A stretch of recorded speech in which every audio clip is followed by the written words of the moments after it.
안녕하세요. 저는 책방주인 B급바치, 여기는 B급 책방입니다.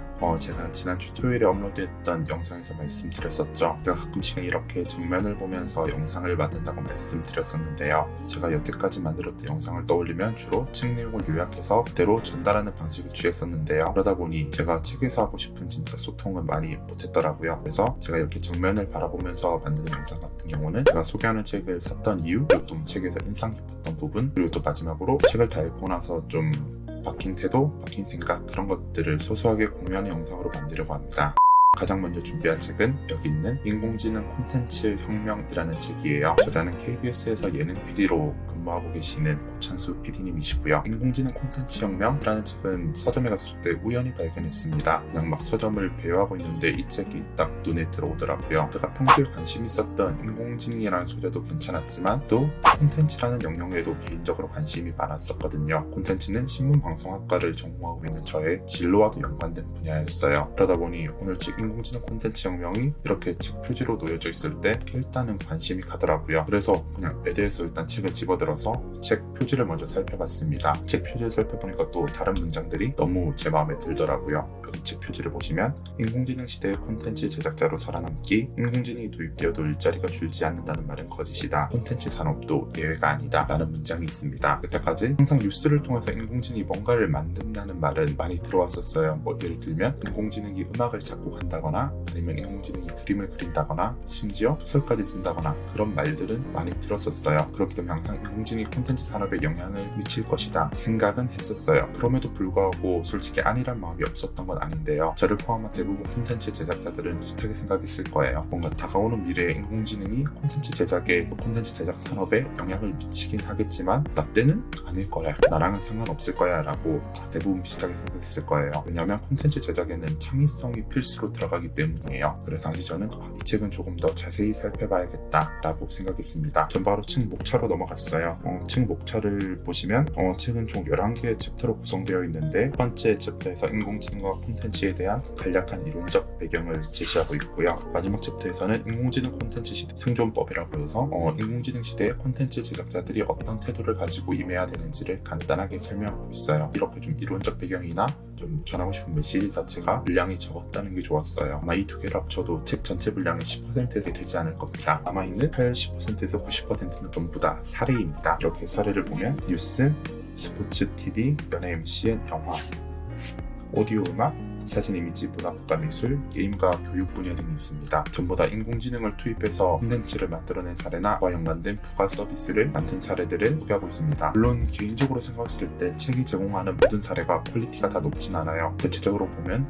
방송국과 관련된 사례 같은 경우는 퀄리티도 괜찮고 깊이도 깊고 좀 설명도 잘 해주시는 편이에요. 저의 추측으로는 저자가 아무래도 방송국에 계시는 PD님이시다 보니까 아마 그 영향이 없지 않나 싶어요. 그렇기 때문에 책에 있는 사례에서도 주로 방송국과 관련된 사례들이 앞서서 소개되고 있습니다. 제가 아까 전에 순서 간략하게 말씀드렸지만 생각해보면 전부 다 방송국과 관련 있는 사례들이잖아요. 때문에 방송국과 관련 없는 분야에 계신 분들은 그걸 보면 조금은 실망할 수도 있겠다 생각했어요. 물론 저는 전공도 신문방송학과고 또 좀 제 진로도 이쪽과 관련되어 있어서 저는 굉장히 만족하면서 읽었습니다만 이 책을 구매하시거나 읽으려고 하실 때 이 부분을 조금 참고하시면 좋을 거라고 생각합니다.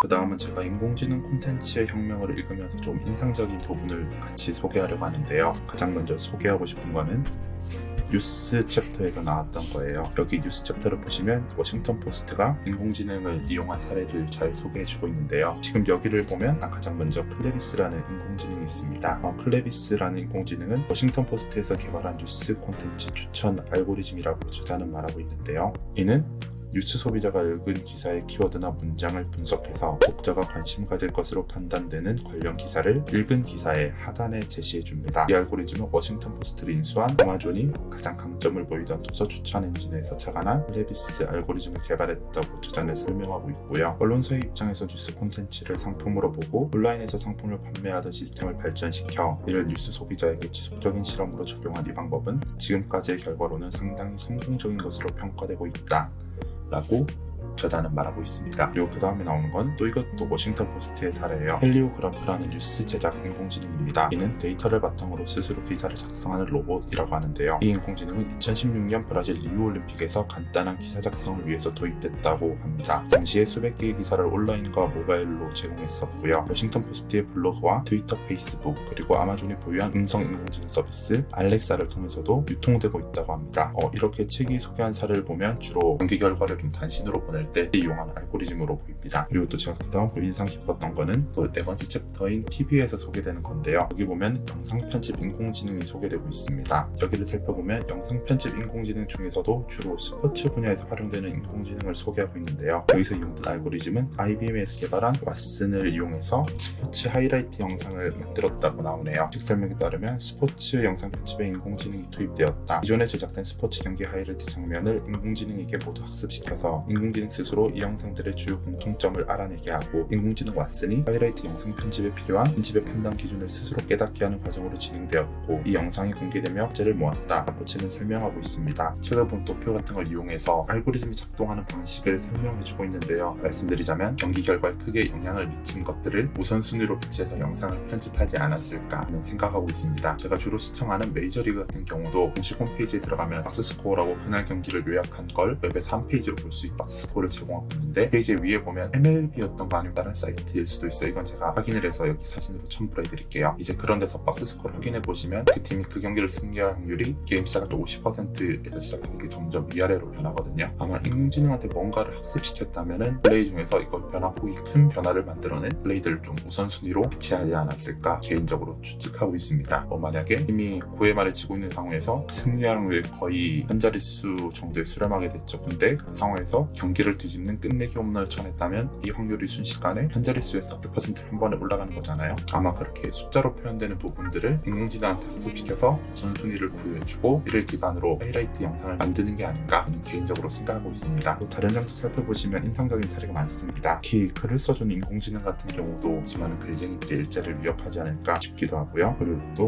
다른 데서 살펴보면 만화를 만들어주거나 얼굴을 인식해주거나 다양한 분야에서 활용되고 있는 인공지능을 괜찮게 소개해주고 있습니다. 개인적으로는 책 전체를 읽으면서 모든 사례를 한 번씩 읽어보는 것도 괜찮다고 생각하지만 우리에게 주어진 상황에 따라서 좀 필요에 맞게 자기가 관심 있는 분야의 사례를 먼저 읽어보는 것도 좀 괜찮다고 생각합니다. 이 책은 그런 식으로 활용하시면 좀 더 쉽고 간단하고 빠르게 접근할 수 있지 않을까 저는 생각합니다. 마지막으로 제가 오늘 책 인공지능 콘텐츠 혁명을 읽으면서 바뀌었던 생각들, 좀 마인드 같은 것들 좀 소개해주고 싶어요. 제가 1년 전에 이 책을 읽고 나서 했던 생각이 뭐냐면 콘텐츠를 만들 때 인공지능이랑 같이 일하는 걸 좀 먼 미래의 일로 생각해서 안 되겠다 거였어요. 언제든지 인공지능이랑 협업할 준비가 되어 있어야 한다는 말인데요. 여기 책을 봐도 챕터 11에 대체제인가 보조제인가 라는 소제목으로 이를 소개하고 있습니다. 콘텐츠 산업 영역에서 인공지능은 창작자들을 대체하면서 인간의 자리를 빼앗을 것인가 아니면 창작자들이 보다 더 좋은 환경에서 새로운 것을 만들어낼 수 있도록 보조하는 역할에 머무르게 될 것인가 라고 질문을 합니다. 방금 말씀드렸던 문장을 보면서 앞에 했던 생각을 했었던 거거든요. 지금보다 더 먼 미래에는 인공지능이 완전히 별개의 콘텐츠 산업을 꾸릴 수도 있겠지만 지금 당장에는 그러기 힘들 거라는 게 저의 생각이에요. 아무리 혁명적인 신기술이 도입된다고 하더라도 이게 하루아침에 완전히 뒤바뀌는 게 아니에요. 실제로 산업이 변하는 건 어제 이렇게 있다가 갑자기 내일 이렇게 딱 하고 나타난 게 아니라 쓱 시간이 지나면서 점점 변하는 거기 때문이에요. 즉 제가 살아가는 시대는 또 제가 콘텐츠를 만드는 시대는 이렇게 점점 뒤집히는 시간에 속하지 않을까라는 게 저의 생각이거든요. 인공지능이 아무리 좋아지고 강력해진다고 한들 제가 활동하는 기간 동안 저의 역할은 남아있을 거라는 게 저의 생각이었습니다. 그래서 이런 것들 지금 보면은 또 실제로 그 인공지능 프로그램과도 협업을 하고 있자고요. 항상 제가 만든 영상을 보시면 여기 밑에 검은 바자막이 있었잖아요. 제가 이 검은 바자막을 줄 때 이용하는 브루라고 부르는 프로그램이 있습니다. 그 프로그램이 작동하는 방식이 뭐냐면 제가 말했던 것들을 음성을 인식해서 자막으로 자동으로 변환해주는 프로그램이에요. 제가 수작업으로 직접 조절하는 부분이 있긴 하지만 자막 작업 시간이 거의 4분의 1 정도로 줄어들었거든요. 그래서 그런 것들을 보면은 그때 당시에 내가 인공지능과 협업해야겠다는 생각이 틀리지 않았구나. 또 지금의 나는 그 말들을 잘 지키면서 살아왔었구나 라는 생각이 들었었습니다.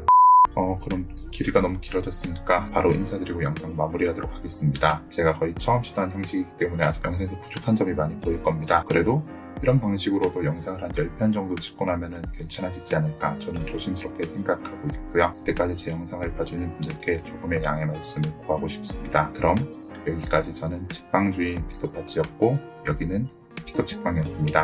안녕히 가세요.